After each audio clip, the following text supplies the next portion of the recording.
Hi friends, இது வரைக்கும் நம்ம சேனலில் நிறைய ப்ராடக்ட்ஸ் வாங்கலான்னு ரிவ்யூ கொடுத்துருப்போம். பட் ஃபர்ஸ்ட் டைம் ஒரு ப்ராடக்ட்டை வாங்க வேணாம் அப்படின்னு ரிவ்யூ கொடுக்குறோன்னா அது இந்த ப்ராடக்ட் தான். இது பார்த்தீங்கன்னா ஹனி டிஸ்பென்சர். இது வந்து நமக்கு அக்ரிலிக்கில் இருக்குது. பிளாஸ்டிக்லேயே வந்து அக்ரிலிக்னுங்கும்போது டிரான்ஸ்பரண்ட் பிளாஸ்டிக்கில் இருக்கும். இது ஹனி டிஸ்பென்சர் ஒரு 250 ml கெப்பாசிட்டியில் இருக்குது. டிரான்ஸ்பரண்ட்டாக இருக்குது. அதாவது பிளாஸ்டிக்லேயே கனமான பிளாஸ்டிக்கு.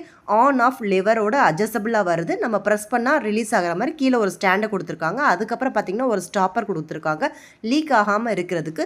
ஸோ இதில் வந்து பார்த்திங்கன்னா நம்ம ஹனி யூஸ் பண்ணிக்கலாம். அதே மாதிரி சோயா சாஸ் இந்த மாதிரி இதெல்லாம் யூஸ் பண்ணிக்கலாம். சுகர் டிஸ்பென்சராக கூட யூஸ் பண்ணிக்கலாம். இந்த மூடி பார்த்திங்கன்னா லிட்டு இது வந்து பிளாஸ்டிக்கில் இருக்குது. அதே மாதிரி எனக்கு வந்திருந்தது பார்த்திங்கன்னா டேமேஜ் ஐட்டம். ஸ்ப்ரிங்கு வந்து போயிருந்த மாதிரி இருந்துச்சு. உள்ளே வந்து அது லாக்கே ஆகலை. ஸோ அந்த மூடி இருக்குது பார்த்திங்களா சில்வர் கலரில் கேப்பு, அது கழுவ பார்த்தீங்கன்னா உங்களுக்கு பிளாக்காகவும் மாறிடும். ஸோ இது எவ்வளோ தான் ரிட்டன் ரீப்ளேஸ்மெண்ட் நல்லா இருந்தாலும் இந்த ப்ராடக்ட்டில் இந்த ஸ்ப்ரிங்கு போச்சுன்னா டோட்டலாக வேஸ்ட் ஆயிரும். ஆயில்லாம்